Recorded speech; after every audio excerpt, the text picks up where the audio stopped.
Hey everybody, I'm Kelly Crandall and welcome back to the Racing Writers Podcast. Jeffrey Earnhardt is my guest today. Jeffrey, of course, is the grandson of seven-time NASCAR champion Dale Earnhardt, the nephew of the sport's most popular driver, Dale Earnhardt Jr., and the son of former driver Kerry Earnhardt. This year, Jeffrey is driving full-time for Starcom Racing in the Monster Energy NASCAR Cup Series, but it's been quite a journey to get here. So you're going to hear Jeffrey recap his entire climb to the Cup Series, which includes at one point thinking the streets were paved with gold as he competed for DEI in the NASCAR K&N Series. And then suddenly he found himself out of racing and working in an automotive shop, as he says, in the middle of nowhere, Virginia. It's a fascinating story for a driver who many thought were going to have things handed to him over the course of his career, but as you're going to hear, that has been far from the case. A thank you to Jeffrey as well as Kate Fagley for setting this up. Kate works with Jeffrey. And thank you to the talented folks over at Off Axis Paint for allowing us to record this podcast in one of their conference rooms. For those who are fascinated by helmets and artwork, I really suggest you give them a follow and check out all the work they do for the drivers and their headwear. It is truly impressive. I follow them, I believe it's on Instagram, and they are just out of this world, insanely talented, and I always get a kick out of, seeing the latest designs that they come up with.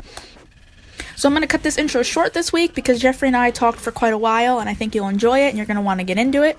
If you like what you're hearing, I hope you're hitting the subscribe button in addition to leaving a rating and review. That really helps me a ton know that you guys are not only indeed listening to the podcast, but you're enjoying it. And I also hope that you are telling your friends about it and spreading the word. I truly do appreciate it. So with that, let's get to the show. Here is Jeffrey Earnhardt on the Racing Writers Podcast.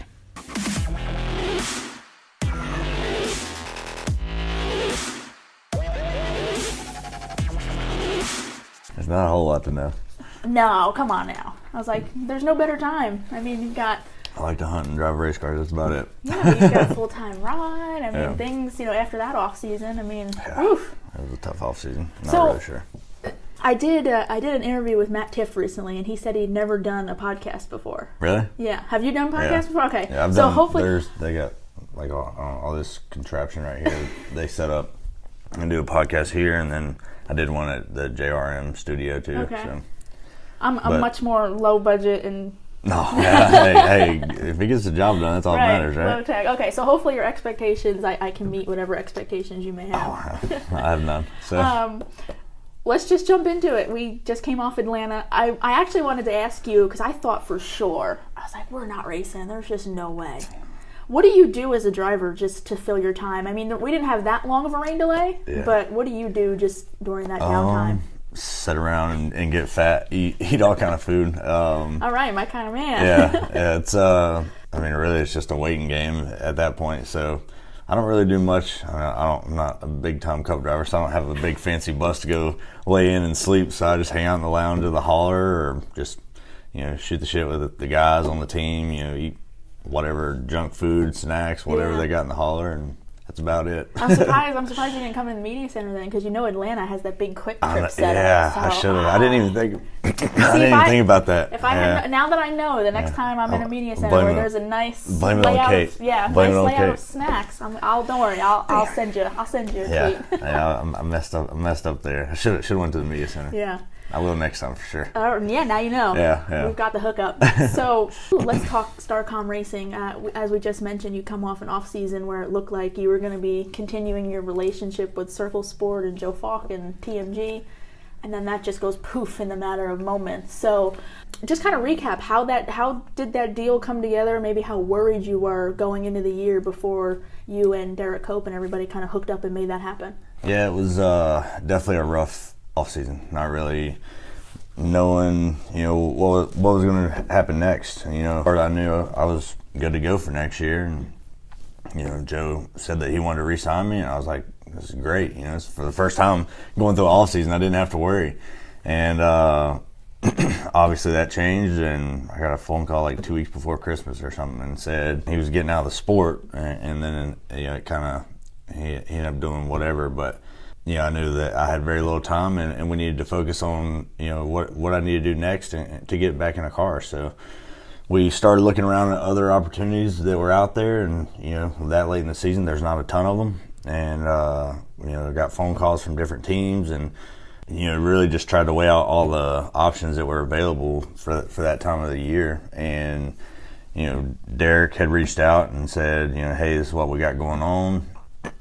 He, told me that they had acquired the charter from the 27 car for this year. So that was obviously a big key factor in the decision making, because it's a lot easier to sell a sponsorship to someone saying, hey, we got a charter, we'll be in the race every weekend. So you got that guaranteed, yeah, assured position. Yeah, so it's more comforting and easier to sell. And then not only that, but the owners of Starcom Racing had invested a lot of money in getting quality equipment with chassis.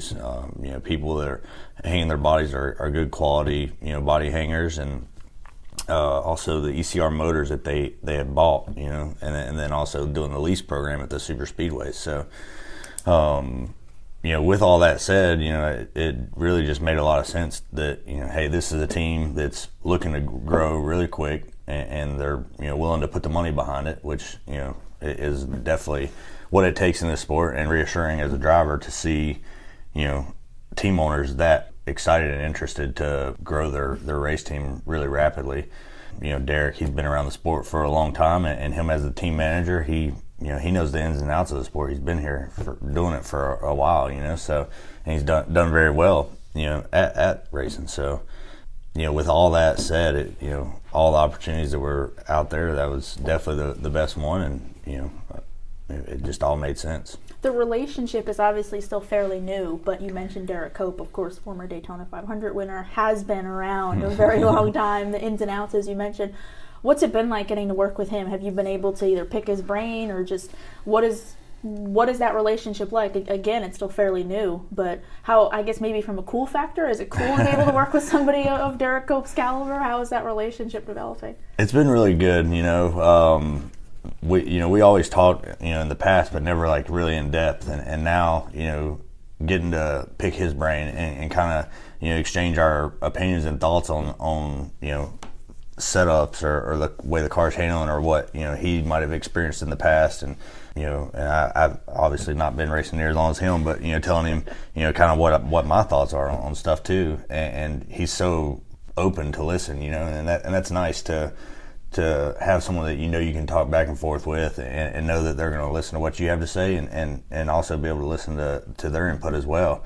Like you said, he's been a winner. He's been he's seen all the spectrums of the sport to really be able to understand it and know how tough it is as a small team and as a young team. So he knows that there's going to be issues, but he knows how to work through them too. So. He's been great. Hell, this past weekend in Atlanta, our crew chief, Tony Furr, he's really, really sick and couldn't hardly hear him talk. He lost his voice, so Derek was on the radio the whole time. And we ran like crap, but, it was really cool and fun to have Derek on the radio. And hell, we even started joking around at one point. So it lightened the mood a little bit, I guess. But it's been good. It's been a good relationship, and I think it's going to be it's only going to get better as the season goes on. He's been really great to work with.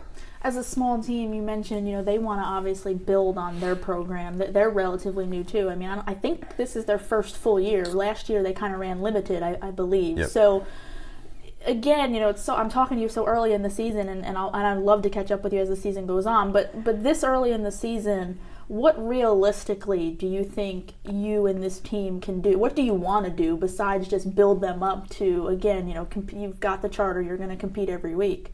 But realistically, when you guys kind of put your heads together, what do you want? Like, do you have set goals or maybe set expectations of what you guys want to do this year? Yeah, that's maybe a good not question. maybe not like points wise or things like that. It could be, again, just let's get us to a point where we can build for the future thing, maybe something of that nature. Yeah, and I think that's a really good question for the situation. So the way I look at the situation, I don't like to put a number, like a spot, position, whatever. I just want to see improvement, and I think if we continue to improve every weekend and make ourselves better, you're going to see results. With improvement comes results, and I think as long as we keep improving and we're not still in the water or going backwards, I think we're going to get better as the season goes on. We're going to make improvements where we need to, and we're going to hopefully be a competitive team. Like I said, they've shown that they're willing to invest in this race team, and they want to see it succeed. And I know all the team owners, Bill, Matt, and Mike, they've shown that they're really passionate and interested and want to make the program good. And I know Derek, same thing. He's just as passionate at wanting to be competitive and succeed as anyone. He really has a lot of drive to make this thing great. So if we continue to improve every week, I don't see any reason why there's anything that's going to stop us from getting the results that being a small team we should be able to achieve. Being a small team and running on the budget we are, top 30 is a good place to finish. I mean, you look at some of these guys, around that are running around 25th, they're spending tons of money, and we're not. But I think that we're capable of running there. We just got to continue to improve as the year goes on. So again, like you said, there's really no set number for this team. It's all about bigger picture. Yep. Like you said, improve and go forward. You've had to, for lack of a better term, you've had to scratch and claw for your opportunities and your rides, and we can take Starcom out of this equation. I'm just curious, in your overall career, when you're looking for rides and you have to weigh the options of, do I take this ride, or is this going to be iffy, or I'm not really sure about. Have you had those moments where you've had to really sit down and say, I want to race, but I'm not sure I want to put myself in, XYZ situation with an XYZ team? Have you had that in your career? Definitely. I mean, there's a lot of teams out there that are maybe not the best opportunities because this racing community is a small one, and it's not small, but it is. Everyone's family, and you burn one bridge and it burns all the bridges. So you don't want to ever associate yourself with someone that may drag you down with them, and you don't want to have people against you as the bad guy, and unfortunately, it's easy to get considered the bad guy just being associated with people. So, and again, it's that balance of, or is it that balance of, I want to race, I want to be in a car, I need to be in a car, but man, I'm just not sure about certain situations. It is. It's. I mean, you definitely have to weigh your odds because like I said, one bad move could ruin the whole career. So. There's a lot of thought process that goes through it all, and you can't make bad decisions because like I said, it could ruin you for your whole career. Mm-hmm. So I was looking around your website, and I was fascinated by something in your kind of like short little bio. It says that you're committed to earning Earnhardt. If you just want, I'm just going to leave that to you. Just explain kind of what your thought process is there. Everyone, not as much anymore, but people always thought I'm an Earnhardt and I've been handed the best of the best, and I just couldn't drive. And I wish that was the case. I mean, at one point I did have a great opportunity driving for my grandpa's race team, DEI, and hell, I thought the streets were paved with gold, and it's going to be a walk through the park. Hell, we were flying private jets to K&N races, so it was just an incredible opportunity, and just driving first class stuff, and like I said, I thought it was just a walk through the park. And when DEI fell apart, I lost that opportunity, and I realized that that those opportunities don't come every day. And I learned that you got to bust your ass and work really hard to get opportunities. And even though they're not the best opportunity, you got to be appreciative of them, because hell, I'm one of 40 drivers that get to go out there and compete on Sunday, and that says a lot, because there's a lot of race car drivers out there that are fighting and working their ass off just as hard as I am, or even harder, and they might not ever get the opportunity because they don't have the funds or the opportunities presented to them. So I've definitely learned that it takes a lot of hard work. My grandfather, he busted his ass. He didn't have stuff handed to him. He worked just as hard as anyone to get to where he became, and hell, he became the best at the business. So to me, looking at him, he's obviously someone that I looked up to and still look up to on how he did everything in life. How he was so committed to his racing career and how hard he worked to get to where he was. The person he was with the fans, how he interacted with them, I mean, all that is stuff that means a ton to me, because I know how much it meant to the fans and the people in the industry with the NASCAR racing world. And he meant a lot to a lot of people and had a lot of respect from a lot of people. So if that's what it takes, then I want to follow those footsteps, because it served him well, and he turned out to be the face of the sport, and I feel like if I bust my ass enough, eventually it's gonna all come together, and it might be tough, and it's a little bit harder than asking for a handout, like I feel like a lot of guys get, but I'm okay with that. I don't mind working hard. You speak so elegant there about Dale Sr., and of course, as everybody, I think what everybody looks at you now is, okay, well, you're the nephew of Dale Jr., but you idolize Dale Sr. I mean, your helmet in Daytona, for those who saw it for the Daytona 500, was just fantastic with the image of Dale Sr. and how you did that. So, I mean, really, you kind of blew my question out of the water there, and that's fine. So I guess I'll move on to, do you have memories of Dale Sr. a little bit, and what kind of the ones that you like to recall upon? I mean, not saying that your relationship with Dale Jr. is bad, but Dale Sr., as you talk about, I mean, you can tell right there that you really idolize, and again, you look up to everything that he was and stood for. So, I know you don't really get a lot to talk. You get asked a lot about Dale Jr., but I wanted to ask about Dale Sr. What are those memories? I mean, obviously, I feel like how you always want more. You can never have enough, and the racing world consumes so much of our time that you miss out on a lot of that time as a kid growing up. It wasn't the typical grandfather relationship, because he was always gone or always busy. So the memories are few, but the ones that I have are great. Hell, I remember he bought me and my brother a little yard cart for Christmas or something one time, and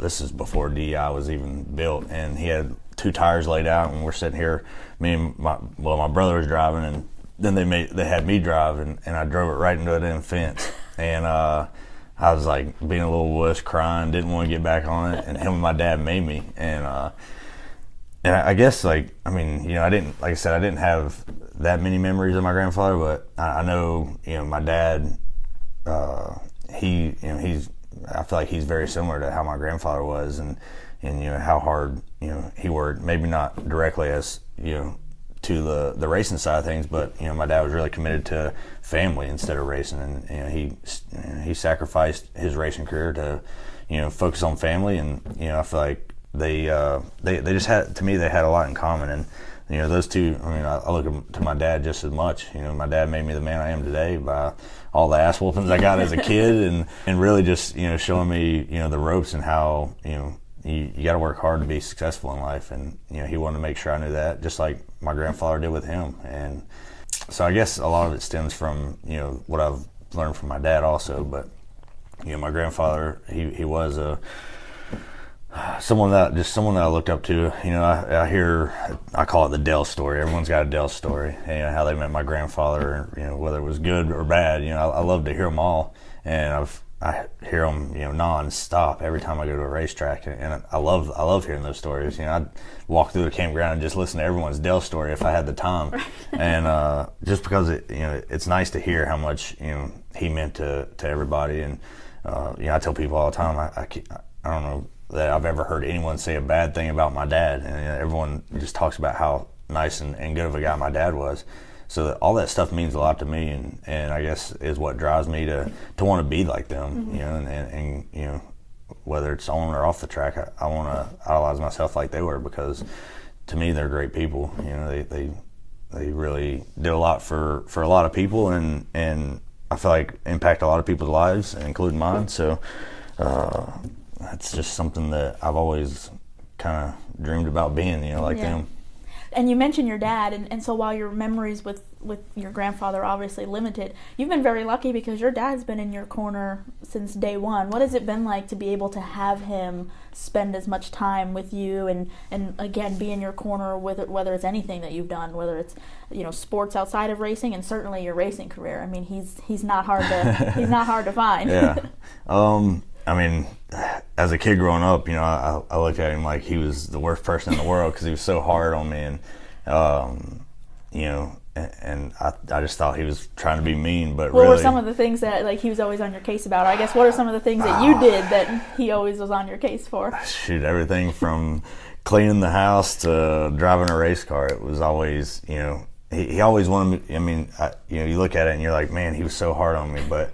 I know now that he just wanted me to, be the best at everything that I did. He wanted to make sure that if I'm gonna do something, it's not half-assed, and if you put all your heart into it if you're gonna do it.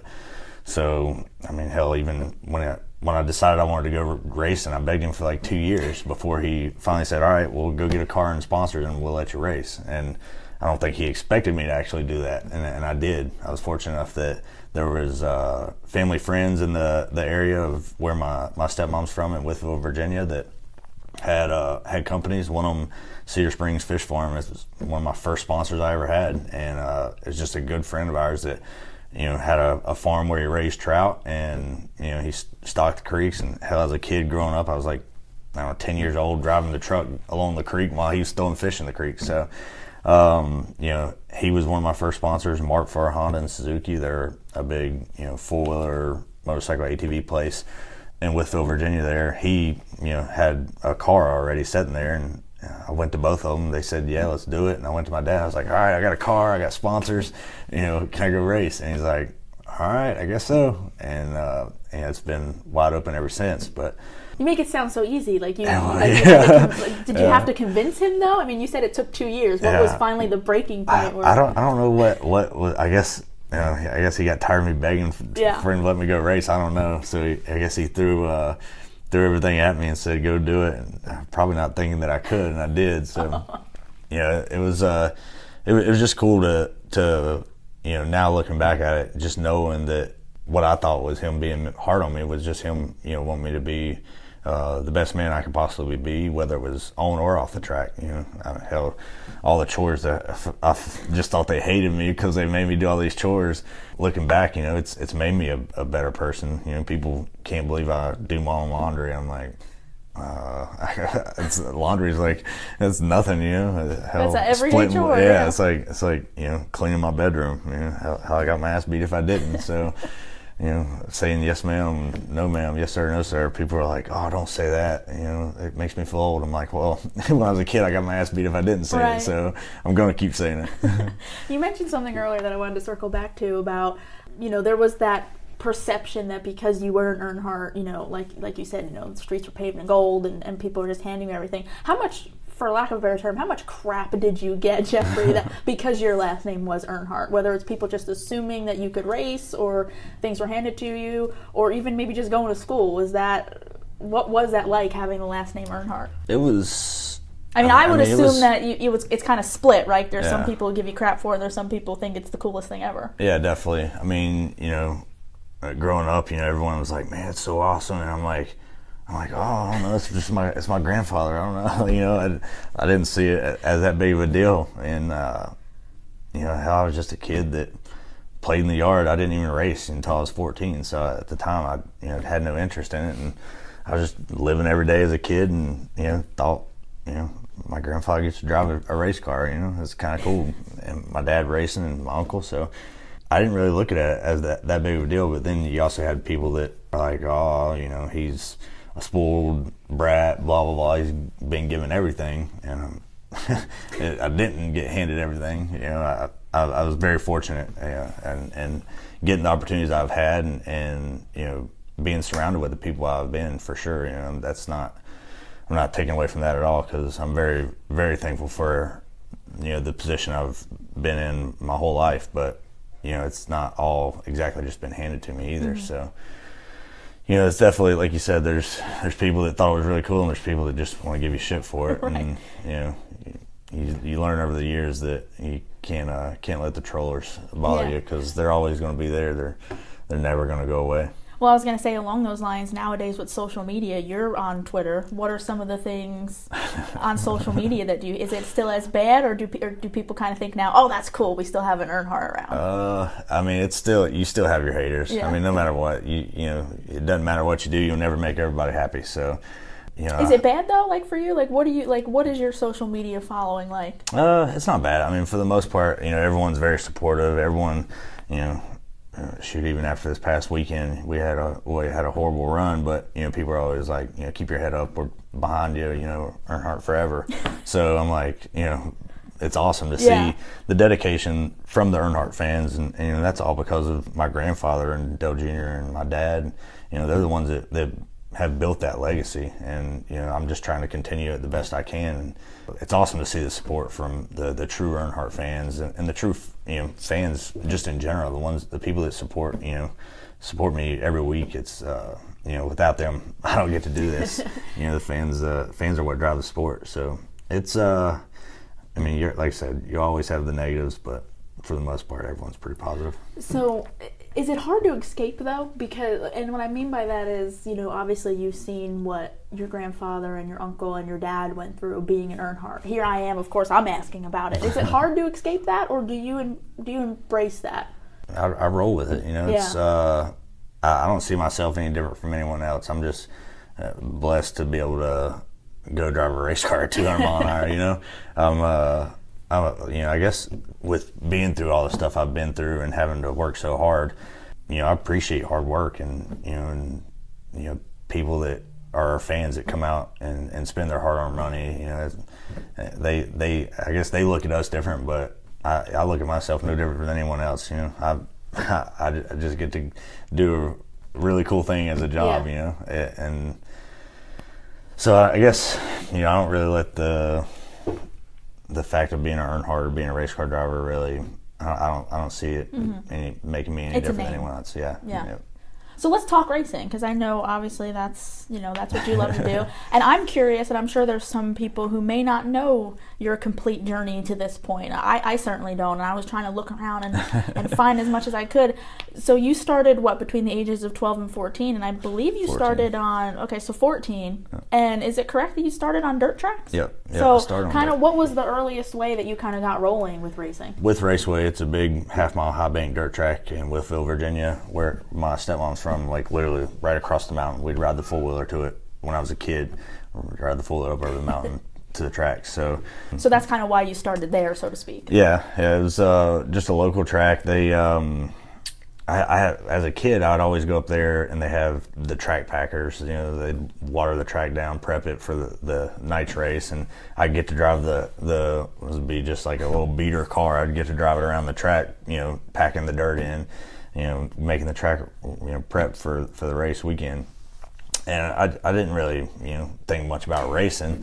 I just thought it was cool to get to, you know, do something like that. And then they started this series called they called it the Hornet Division, where kids from 12 to 18 could race in this division. And it was just a 4-cylinder front-wheel drive street car with a roll cage and a racing seat, you know, all that good stuff.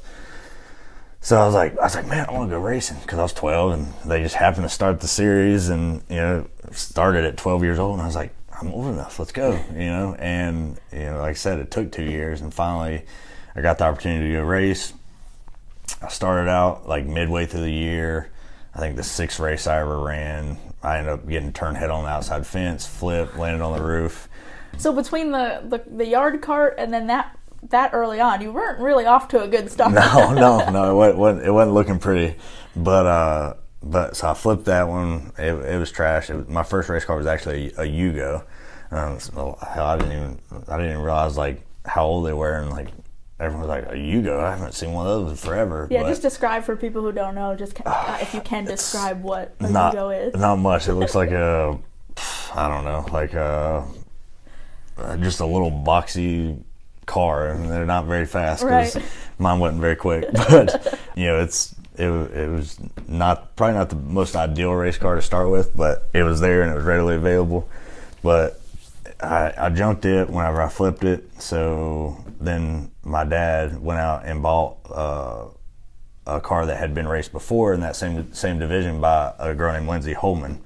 Her brother's Caleb Holman. He ran some truck stuff, but she had won races in this car. So now I got pressure because there's a chick that's won races in this car, and now here I am getting in it. Now I got to win races. And so once again, pressure is not a new thing. yeah, nothing new. So I didn't win the first race I drove it. I think we started dead last and finished third, but then we came back the next year and won the first two. So it worked out pretty good. I actually got some wins in it, and we started that year off pretty good. But I ran that 4-cylinder front-wheel drive division for a little bit, and then went up to street stocks. Ran some crate late model stuff, and then after I think like a year and a half of running dirt, my parents decided we were going to make the transition to asphalt. So we went to Motor Mile Speedway, running limited late model there with the Tam Toppin, the guy that owned Mark IV Honda and Suzuki. He had cars he had been running down there for quite a few years, so he was like, "Yeah, let's put him in this car, and we'll go run." So got my feet wet in the asphalt side of things, doing that in the limited late models at Motor Mile. And then I got the opportunity to go try out in the GM developmental series or developmental program they did 3 tracks. They did Caraway in a nationwide car, and then we went to a dirt track in Georgia. I can't remember the name of that dirt track, and we drove dirt late models. And then we went to Nashville. Well, they made a cut after those 2 races, and whoever made the cut went to Nashville, the big Nashville track, and drove a nationwide car there. And I was fortunate enough to make it all the way to the final cut. There was a lot of team at that time. Everyone was scouting drivers. Everyone had their developmental programs rocking. So there was people there from all different kind of teams, scouting drivers, seeing who was coming up through the ranks. I think Logano was in it with me. Oh, wow. Who all was in there? See, it was me, Logano, Jeremy Clements, Chad McCumbee. Once again talking about, it is a small world. Yeah, everything kind of circles back around. So there were a lot of teams that were interested and potentially having me drive for them, and DEI was one of them, and it just made sense that that's where I wanted to be. Like I said, my grandfather was my hero, and to be able to go drive for his company, which at the time was just top of the charts, first class company. What year was that your K&N series? That was like 07, I think. Yeah. And you're right. That was around the time where just everything, that 2002 to 2008 period. Was booming. Yeah, it really was. DI was one of the best teams out there. So I was like, man, this makes perfect sense. I'd love to drive for my grandfather's company. And I went there and did 2 years in the K&N series, and we had some success and never won races. We should have, and quite a few occasions. But I was young, and I was still. I was really young. Some of these guys that I was racing against, Logano being one of them. They've been racing since they were like 5 years old. Right. So. By comparison's sake, some people would say you started late by a race car driver standard. Yeah, by starting as a teenager. Yeah, I was late to the game for sure. So I had to learn really quick, and I got to compete in the K&N series, and we were really competitive, and we, like I said, we should have won races. Won most popular driver. I think we finished 5th in points the first year. Second year, I can't remember where we ended up, but we were even better that year. I had Trevor Bain as a teammate. I think, we'd go to tracks and we'd both break the track record, and I'd break it, then he'd go out and he'd beat me, and I'm like, well, damn. So it was a good year. It was awesome to get to compete in really good equipment, and like I said, eventually all that disappeared, and when all that fell apart, I didn't know what I was going to do. I was stacking boxes at DEI. DEI was falling apart, and I wanted to ask about that. What was that time like? Because again, it went from this big booming period to, first they merged with Ganassi and Ginn, and then all of a sudden it's gone. What was, not only from a family aspect but from your racing aspect, what was that time period like?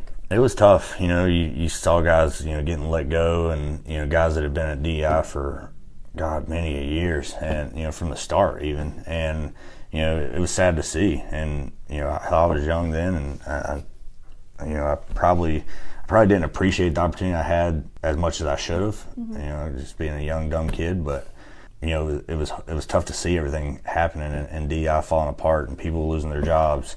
And, you mentioned stacking boxes. What were some of the things you were doing there? Well, I'm sitting there and I see them pushing cars out the door, selling them, and I'm wondering, what's going on. It was tough. And, I was working in, I was helping organize all the gears and transmissions with the technology program side of things. And I was like, I'm watching, myself exit racing. I have nothing lined up, here DEI is falling apart, and here I am stacking boxes. And I said, this isn't for me. And they were paying me a lot of money doing it, but the money isn't. That's not what I'm doing this for. I do it because I love to race. So I walked away from making a lot of money stacking boxes told myself, I said, I just need to go clear my head and think about what I want to do in life. So I actually moved to Virginia, where I first started racing. I worked in an automotive shop that a friend of mine had up there, making like $200 a week, working 50-something hours a week. So I was working for next to nothing, but I was happier because I was like at least working on a car. It wasn't a race car, but it was a car. And I took a year of just trying to figure out exactly what I wanted to do, and I ended up getting a call like out of nowhere from a friend of mine that owned a wax company, FW1 Wax, Fast Wax. They had sponsored me for a couple races, and we just never were able to put any more together. And they were wanting to put a sponsor on a truck at Rick Ware Racing, and they were like, "Where's Jeffrey?" And so somehow they found me at this hole in the wall automotive shop in the middle of nowhere, Virginia. And they were like, have you thought about coming back racing? And I was like, I'd love to. And just for keeping with the timeline, what year was this? Oh shoot. I was out, like you said, you walked away from DEI. 2010, 2011 maybe, somewhere around there. And I was like, shoot, yeah, I'd love to. And I came back to North Carolina, talked with them.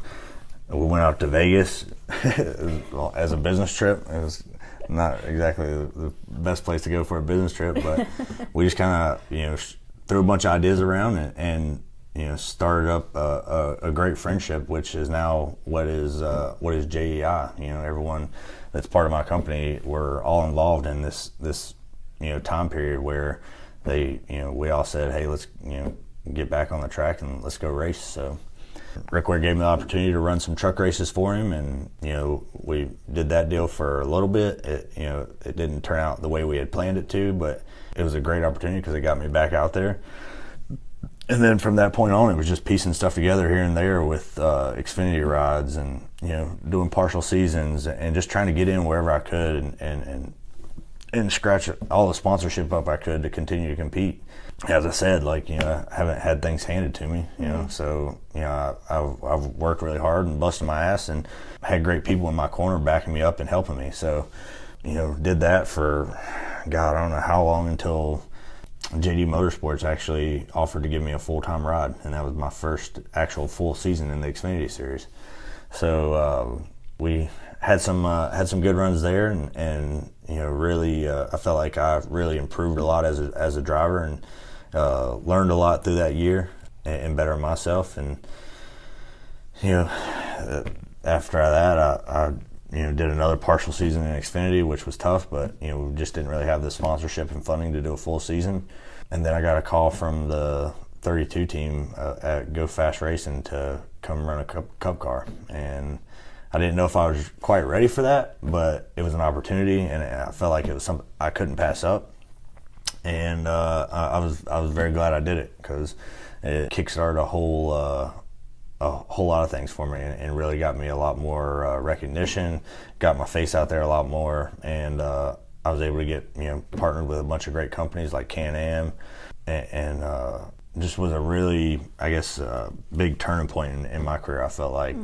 But, I did that, and then, the following year went to CSTMG and drove for them with Hulu as a sponsor, which was another great, sponsor to be branded with.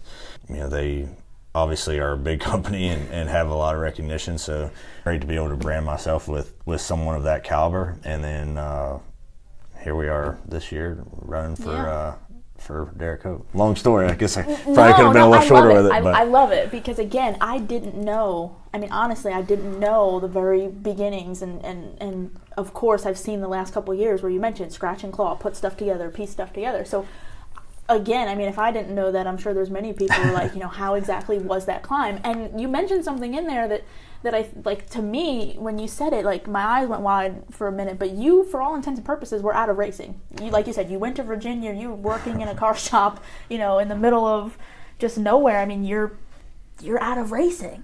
And that's incredible that, like you said, you had a partner, you had somebody that was able to bring you back. But along those lines, has it been surprising maybe a little bit that you haven't been able to, land the sponsors that you've needed? And like you said, you've had to piece so many things together just to race. Is that surprising in a way, or did you anticipate maybe being able to kind of land some partnerships and form deals that you could hang on to for a while? I guess, I mean, it's not so surprising now. I mean, I realize the value of the money, and people, whether it's me or multi-billion-dollar company, right. That's hard-earned money that people have worked hard for, and to sit there and ask $20 million from a company, that's a lot of money. And so I understand. Over the years, I've learned a lot on the business side of things, and learned that a lot of it's all got to make sense, or else you're just throwing money away. And I would never ask someone to just throw money away. It's hard-earned money, and I understand that because I've had to work hard for what I've got. And so to say it's surprising I've not been able to land it, no. Obviously, we've been able to land some great partners. Hulu, that was a great partnership, and who knows, maybe that something will strike back up there and we can continue that partnership, because I really did appreciate working and getting to do the cool things like The Driver, which was a TV series that they did on me that aired on their platform of Hulu. So to say it's a surprise that we've not been able to land the $20-30 million sponsors like some of these other companies out there is it's all got to make sense. And if the stars don't align, then I wouldn't expect them to just hand me a check for $20 million. Yeah. So you seem like you understand the big picture, like the business aspect of it, and you're not just naive enough to think that, well, I have a steering wheel and I have a race car, put your name on it type of thing. and I feel like that's a lot of that's misunderstood in the sport is, it doesn't make sense to just throw a sticker on a car. There has to be activation behind it, and it's got to be beneficial for both parties, or else, it's a waste for everyone.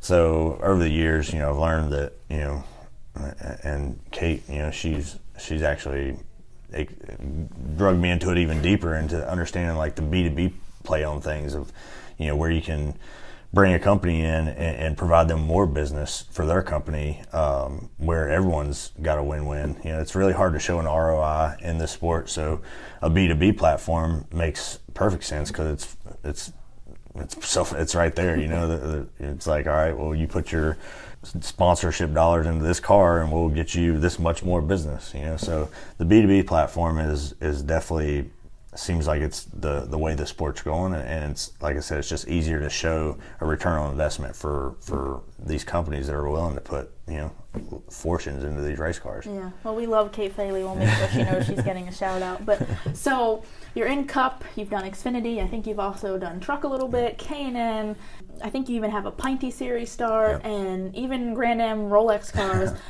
Was that more of, I just want to race and I'll take anything, or do you like the fact that you kind of stuck your foot a little bit everywhere and you got to experience, especially going from stock cars and trucks to Grand Am cars? That seems really cool. So again, was that just something where you were just taking deals to stay in a race car, or did you like being able to try anything you could? I mean, I love to drive race cars, and whether it's on dirt, asphalt, whether it's sports cars or stock cars, I'll drive anything. I don't care.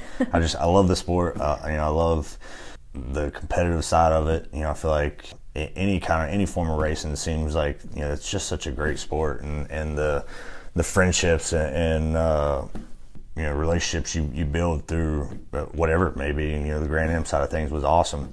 I love road racing. It's Paul Menard's actually the person that taught me how to road race, and really? I spent a whole day at VIR with him, and he was in a Nationwide car and I was in my K&N car, and he taught me a lot, and hell, he picked me up like I don't know, like a ton of speed throughout that period of time we were up at VIR that day. But the sports car side of thing was awesome. I got to run the Rolex 24-hour race at Daytona, and first year we ran it with Rick. I ran with Rick Ware. We ran a Porsche, and I think we finished 11th in the GT series. First time I ever run it, and I thought that was awesome. I thought that was really good. So to get the opportunities to step in other types of race cars, to me, I feel like it only betters me as a driver, one. But, also, I'm not going to pass up any opportunity to drive a race car of any sort, because it's what I love. It's what I have a passion for. And, it doesn't matter what kind of car it is as long as I'm racing.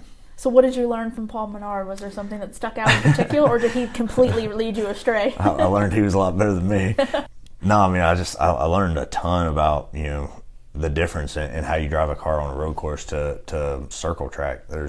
They're a lot different, and to me, it's a lot more fun. You get to turn right and left instead of just left all day. So, banging gears.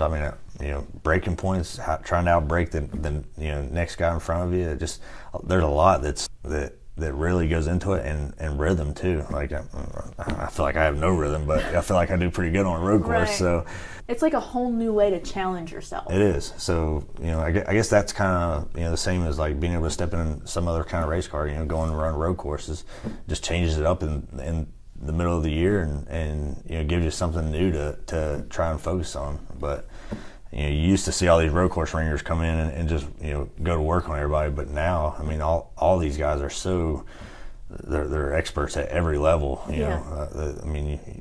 think, in my opinion, I felt like Carl Edwards was the first person that out of like a normal stock car racer that really honed himself in on being a really good road racer, and I thought he was damn good at it. And then you see some of these other guys, all of a sudden, like, now everyone's damn good at it. Yeah, the game has definitely changed, and that's something that I know on the media side we talk about a lot, because you're absolutely right. Like, we always used to wonder or write about, okay, well, who's the ringers that are coming in, and what are they going to do? And now, like you said, we go to Sonoma, we go to Watkins Glen or Road America, and it's, you full-time guys, you've got it down pat. And now it's it's almost like a much more entertaining show, because it went from 2 or 3 guys who could mix it up to, Kyle Busch, and Kyle Busch is up there, and Brad Keselowski's up there, and Jimmy Johnson's another one. They really went about honing their skills, and it's completely different than what it used to be. It's definitely changed a lot, and now, you'll see some road course guys, like Boris said,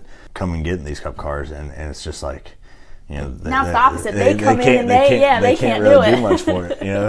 There is such a big difference in a sports car compared to a stock car. So before, it was just, these guys are so much better at just understanding a road course, and now it's like us as stock car racers, we understand the car and we understand road racing now. So as you said, that's everyone's goal in life, to be the best at whatever they're doing. So these guys have really just gone to the next level on making themselves so well-rounded at just every aspect of racing, whether it was road course, ovals, even the dirt with the truck series now.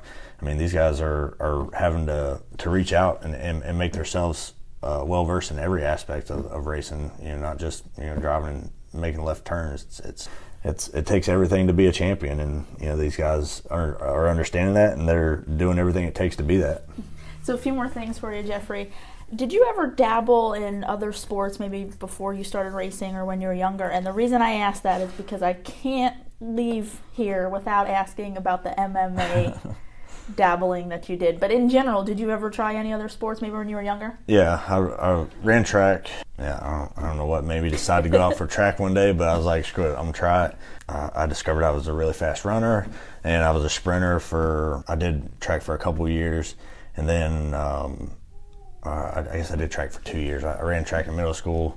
I was a sprinter there, and I was really fast. And then I went to high school. I realized those guys were a lot faster than I was because I was just a little short guy with short legs, and these guys were like really tall and just long legs. And I think one of their steps was like 3 of mine. So I quickly learned that I wasn't quite as fast as I thought I was in middle school. But so I only did 2 years in track. Then I went to wrestling, and everyone kept begging me to come out and play football because I could run fast, and I was like, man, I'm too little. Like, I don't want to get crushed. Like, these some big kids here. So the coach, finally asked me to come out and try out wrestling. I had no clue about wrestling, never done it, never watched it, and I went to practice and I got my ass beat for quite a while. We had a girl on the team and she just whooped my ass every day. It took me a while to really get an understanding for it, and I felt like I got decent at it. I wasn't an expert wrestler by any means, but I wrestled for a few years. In high school, I wrestled, I think, freshman and sophomore year. And then racing just kind of started to consume my life at that point. So I decided that I couldn't do any more sports, and I just had to focus on racing because there was getting to be issues where we'd have wrestling matches and I couldn't make it because I had to go race or go test somewhere. So I decided I wasn't going to wrestle no more, but I love the wrestling sport because it's such a disciplined sport, and you got to really push yourself to be good, and it's kind of like the better man situation. Who's the better man at the end of the day? And I just really like that, and I feel like it made me a better person, with the discipline aspect of it. And I guess that's kind of what led to the whole MMA thing. I had a huge appreciation for the sport, but I never thought I would get in a cage and fight. I never got into a single fight in high school, and I think besides me and my brother fighting, that's the only fighting I ever did. Yeah. So. And this was I believe your MMA debut was in 2012, I think it was. Yeah, I think something like that, maybe. Yeah, somewhere around there. So just walk through, like you said, you had an appreciation for it, but again, that's quite a leap to go from high school wrestling to one day stepping into a cage and fighting. What was the training like? What was the thought process behind even wanting to do it? I mean, how did that come up? Well, I have my buddy Nick Rourke. We were living together. He's from Kissimmee, Florida, just outside Orlando. He wrestled at Oviedo High School in Florida. Their wrestling program's phenomenal. They've just have like first class wrestlers come through there. So he always messed around in like boxing and he'd go to MMA gyms and practice, because he was a wrestler, and he just felt like it was good training for him. So he had a little bit of a interest in it, and I not so much, but we lived together, and I was only running a partial schedule in the Xfinity series at the time, and he's like, just come down to the gym. He's like, you'll like it. And I'm like, man, I don't want to get my ass beat. Like, I'm not a fighter. And he's like, you don't fight. He's like, you just come in there and they teach you stuff. And I'm like, I don't want to get embarrassed. And he's like, dude, it'll be good for you to stay in shape. And I'm like, all right. I'm like, screw it, I'll go. And so I agreed to go one day. So I go in there, and it was jiu-jitsu practice. And I was like, all right, well, I'll just take what I know from wrestling to try and, stay moving and keep scrambling to where this guy can't submit me or choke me out. And I think the guy was like a green belt or something. He wasn't he wasn't really good, but he wasn't the worst either. So, and I did okay, like defending him. I mean, he eventually submitted me, but it'd taken a while. So the coach was like, man, he's like, you give us a couple months and we could have you ready for an MMA fight at an amateur level. And I'm like, I don't know about that. I'm like, I'm not a fighter. And he's like, dude, you'd be surprised. He's like, you'd be pretty good. And I'm like, I don't know. He's like, well, just think about it. And I was like, all right. So I go home throughout the day. We finish up. I was like, you know what? I was like, I ain't got nothing to lose. I ain't doing nothing. I was like, screw it. I was like, this will be a bucket list thing. I can check it off. I was like, sign me up. I was like, let's do this. And he's like, what? And I'm like, yeah, let's do it. And my buddy Nick's like, you really gonna do this? And I'm like, yeah. And I I blame him because he's the one that dragged me down there. But so, we started practicing, and it was 4 hours a day, 7 days a week of just getting my ass beat because I was the smallest guy in the gym. I think like the next closest guys to me were like 160 something pounds, and I was 135. So I just got beat up every day, and they ended up matching me with a guy that had done MMA for like 2 years. He had been a Muay Thai fighter for like 8 years, I think, or something like that. And they said that he didn't have a very good, wrestling background. Like, so, obviously, I had an upper hand on the wrestling side of things, but he obviously could stand up and beat my ass very easily. So not completely take your head off, but good enough to, again, whip your ass. So I was like, well, damn. I'm like, all right, well, I was like, sure, I guess this will be a good matchup. Well, they wanted to make sure I didn't try and stand up and box with this guy because he would have whooped my ass had I done that. So they took me to a boxing academy where I just got my ass whooped in a boxing ring because I couldn't take the guy down. It was strictly boxing. And they were like, all right, so you see what that kid did to you there? That's what's going to happen if you try and stand up with this guy. And I'm like, I ain't standing up with him. And we went all the way through the training. I felt like the whole camp was like really good and beneficial. And I felt like I learned a lot about, who I am and how hard I'm willing to work to be successful at something. And, like I said, I wasn't a fighter, and I didn't hardly know much about the sport. So, I busted my ass for, 2 months of, training to make sure that I knew for a fact I did everything I could possibly do to make sure that, I could win this fight. And luckily I went in there and I won. And right out of the gate, the guy throws a kick and kicks me in the ribs, and I'm like, all right, I ain't standing up with this guy. So I blast double leg, take him to the ground, and that's kind of how the fight went the whole time. He couldn't stop my takedowns, and I'd take him to the ground and beat him up there. Should have finished it in the first round, so I kind of hold that as something I wish I'd have done. But I won all 3 rounds, and it all turned out great. The publicity we got from it was awesome. Everyone thought it was really, really cool that I stepped in a cage and actually did a fight. It's not something many people can say they've done.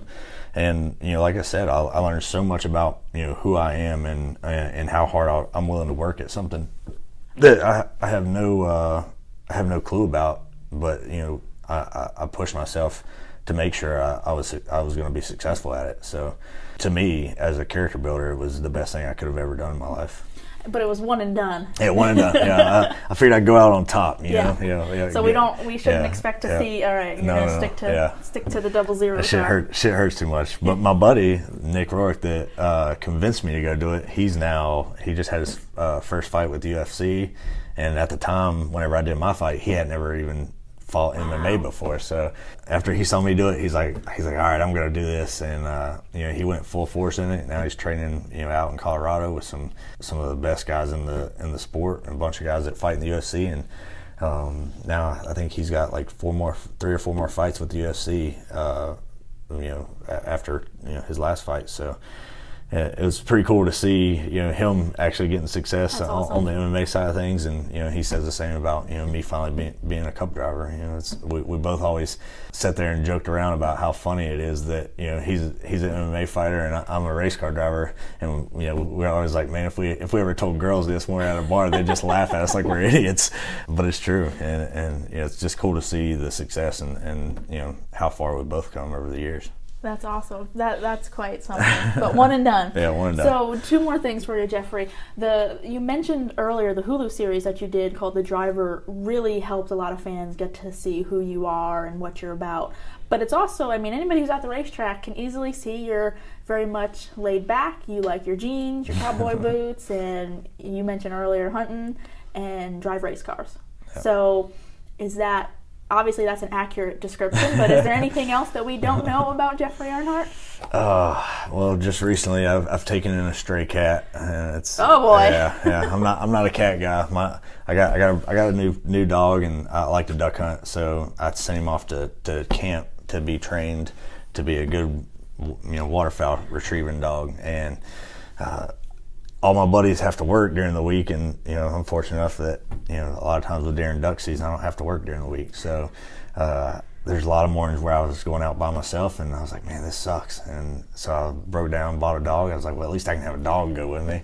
His best friend, as they say. Yeah, exactly. So now that my dog's gone at camp, I was like, man, I miss my dog. And then this stray cat came up, and I've never been a cat guy. You're not alone. Yeah, I just never really was a big fan of them. And this cat came up, and I was cooking crab legs outside in a pot, boiling them. And she's sitting there meowing her head off, and I'm like, man, she's probably hungry. She's a little kitten, she's tiny. Oh. And I was like, damn. I think I got some cat food from where I was trying to catch raccoons. They were eating all my deer corn. So I went inside. Sure enough, I still had a can of cat food. I was like, well, I guess I'll feed this cat. I knew it was probably not the best thing to do because then they won't leave. So I fed her, and then instantly, me and her became best friends. And she's turned out to be the coolest little cat ever. Kate picks on me all the time. She's like, "Oh, you're so sensitive now," and I'm like, "I'm not sensitive. I needed a friend to fill the emptiness from my dog being gone." But so now I guess I'm a cat guy. Yeah. Oh my gosh. Yeah. But again, you can back it up by saying, "Well, I only had cat food because I was trying to get some raccoons." Yeah, I was trying it to makes catch it more manly. Yeah, it's a little manly, right? Right. Yeah. But that's about it. I don't know. Other than that, I like to drive race cars and hunt and. I guess country boy, right? Is the best way to describe it. I grew up hunting my whole life, so I grew up eating deer meat and elk and all that stuff that we harvested. And to me, I'd rather eat something that I harvested in the wild than going to the store and buying stuff that you see some of these videos of slaughterhouses and stuff, and people think I'm cruel, but if they were to watch those videos, they'd probably think the other way around. So. Yeah. I just have a passion for the outdoors, and that's kind of my way of relaxing on the off season, and clearing my head from the 36 weeks of wide open racing. Yeah. So I'll end it this way. We've covered a lot of ground. Myself and the listeners are getting to know you much better, but I'll leave it to you to have the final word. If you have anything or something that you could say to the fans that do follow you, that now are going to get to see you for the next 34 weeks here in this 00 car, is there something that you'd like to say to the people who are going to root for that 00 car or have followed you this long and you're finally at this point, or just anything in general? Do you have anything maybe you want them to know, or anything about you that you want out there, maybe to just in general? I'll leave you with the last word, so to speak. Just their appreciation, or my appreciation for them. They're the reason I get to do this every day, and the fans are one of the things that drive me. Obviously, my grandfather's what I feel pushes me the most because I saw the man he was, but I feel like the fans are a huge part to our sport, and like I said earlier, if they're supporting me or if they're not, I still want them to come to the races because they're what drive our sport. And without the support of fans and them coming to the tracks or supporting us by buying our merchandise, we don't get to do this. And and I know the appreciation for hard-earned money, and these people spend a lot of it, and to say thank you to every one of them, that's the biggest thing. I feel like fans don't get the appreciation they deserve from a lot of drivers, and I feel like I try to do the best I can to take my time with fans and sign autographs and show appreciation for them, whether it's a good day or a bad day. Sometimes I'm probably not in the best mood, but I still at least try to spend as much time as I can with them because they're the backbone to this sport, and without them we can't do it. Well, I put you on the spot there, but I think you handled it quite nicely. So we'll leave it at that. And another podcast down. Hopefully it met expectations, as we joked about earlier. Yeah, I hope I didn't talk too much. No, I love it. It's better than when you go into, whether it's podcast or just an interview in general, and you've got it all laid out, and you're like, okay, this is going to be great, and then it's like 5 minutes of just, well, what am I going to do with that? So I like being able to dig into the bigger story. So you being willing to share and open up is great. So I appreciate that. Yep. And I think this was great, and maybe we'll do it again sometime down the road. We'll have to check back in with how this season's going. Hopefully it's going to be good. Gotta keep hard work at it. One race at a time, right? Yeah, one race at a time. Well, thank you, Jeffrey. Thank you.